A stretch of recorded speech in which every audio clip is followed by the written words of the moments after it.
Cool! Hello everybody, how are you? I hope that you're well. So there's this new film that's come out. I don't know if you've heard of it. Oh my god, is it snowing? Oh my god, I think it's snowing. Sorry, let me get to the point. There's this film that's come out called The Greatest Showman, and it's bloody amazing. And I thought I would do a review about it. I really want to do a cover of a couple of songs actually, but I am still getting over a cold and I don't want to put one out that's like not very good. But instead, here is a review of The Greatest Showman. Let's jump into it.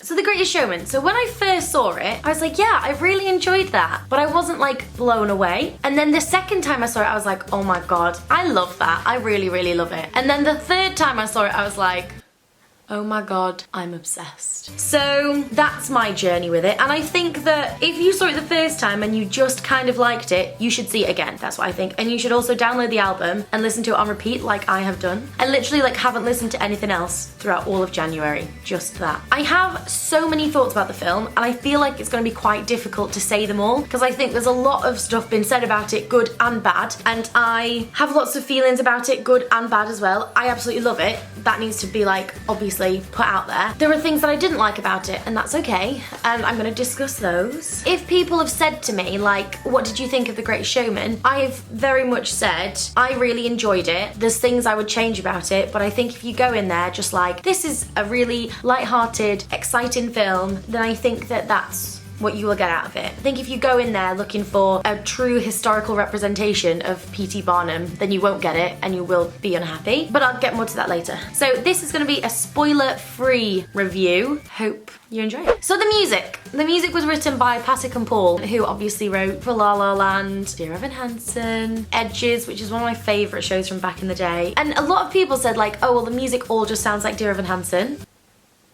I don't understand what the issue is with that. Dear Evan Hansen is an amazing musical. The songs are great. I personally don't have an issue with the fact that you listen to each song and you're like, so this is that one in Dear Evan Hansen. This is good for you. And this is You Will Be Found. And like, I'm okay with it. Personally, I just think that it sounds like Dear Evan Hansen amped up because it's like got about 3 million voices and like Kiala Settle just like belting her face off. And I love it. I don't think there's an issue with that. I love every single song.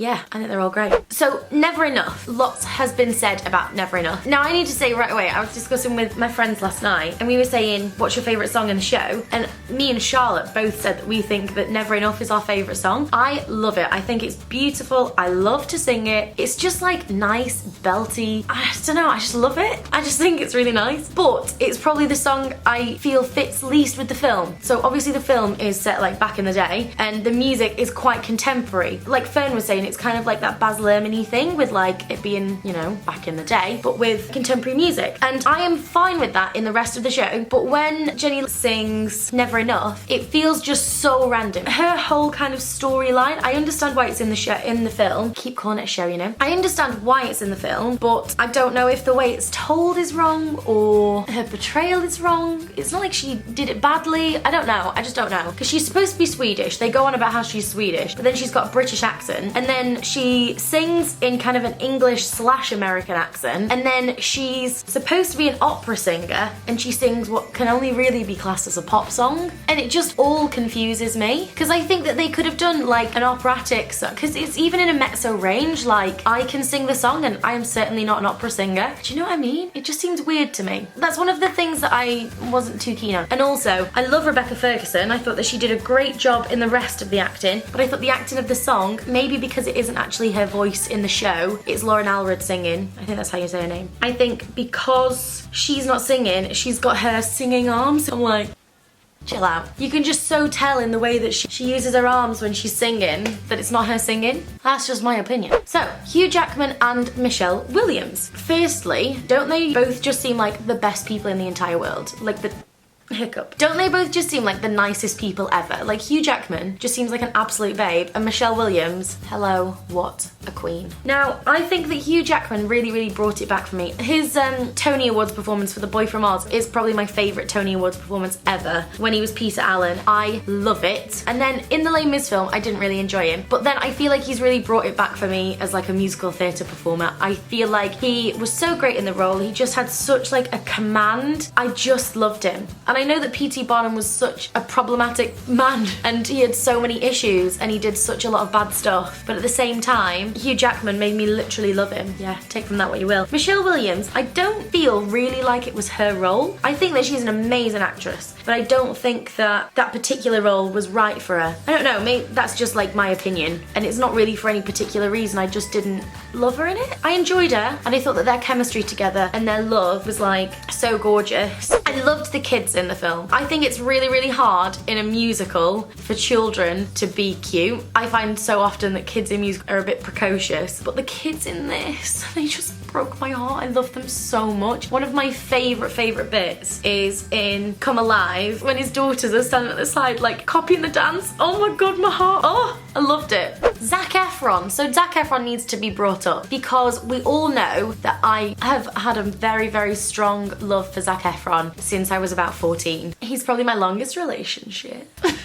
And Zac Efron in High School Musical 3 was like, oh my god, I was obsessed. Specifically High School Musical 3 because he was so cool in it. And I was getting serious High School Musical 3 vibes. I feel like his storyline was very much like Troy's storyline from High School Musical. Like, it's this guy who's like doing his own thing, and if he goes with the other people and like lets his creativity and his passion go through, then he'll be shunned by the rest of the people. I feel like it's so High School Musical, and I was all about it. I loved it. I loved Rewrite the Stars. I think it's such a gorgeous song. The choreography, oh my god. Literally, when I watched it for the first time, I was gasping. You know, like when they're doing one bit and then Zendaya's just like pulled, and I was like, I loved it. Oh my god, it's so good. I think the choreography is beautiful. I think that the choreography should win like every award that can be won for choreography. Like, it blew my mind. I think that the way that it's been captured as well is beautiful, and a lot of people have like dissed Michael Gracie, and I don't understand why, because I think that his direction of the film is beautiful. I think that every shot is gorgeous. Specifically his capturing of the choreography. I think that's a very, very hard thing to do, to capture choreography in that way, because you literally felt like you were like dancing with them, if that makes sense. The leaps that they would make, you kind of make it with them. I just think that this was perfectly caught, and I think that he smashed it. I think that the film would probably have done better with maybe like another 20 minutes, because I think that all of the storylines, kind of other than P.T. Barnum's, could have been like pushed a little bit further. I really, really wanted to see more of Zendaya and Zac Efron's relationship, because obviously there's this whole race thing that came into it, and I think that they could have kind of worked on those further, or just added another like 15-20 minutes onto the end, and I think it would have been great. I wanted to see more of the dog man. I loved the dog man. When he jumped on the table, my favourite. And as I said at the beginning, I know that a lot of people have said it really doesn't follow the story of P.T. Barnum, and it washes over all of the animal cruelty and the lies and all this bad stuff that P.T. Barnum did.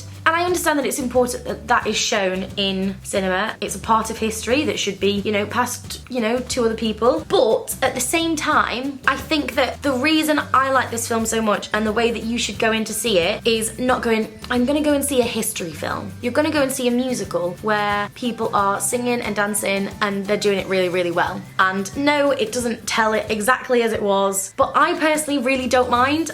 I know that it could have been done that way, but I think it maybe wouldn't have been as family friendly, maybe as enjoyable. I don't know, but that's just what I think, personally. But on the whole, I bloody loved it. Already planning to see it another 2 times. So literally, if anyone wants to go and see it and they're around London, let me know. I'll go with you. I bloody loved it. It was brilliant. And I would really, really suggest trying to see it in the cinema if you go and try to see it. Don't try to find like a stream of it online. Try to go to the cinema to see it before it comes out on DVD, because even if you get it on DVD and you watch it on your TV in your lounge, nah, you need to watch it huge on a big, big screen, and it'll just be like the most amazing thing ever. Anyway, there we have it. That is all that I have to say. Thank you very much for watching. Let me know your favourite song in the movie, and also how many times you've seen it, because I know a lot of you really, really love it. Anyway, I will see you soon. I love you lots and lots, and bye.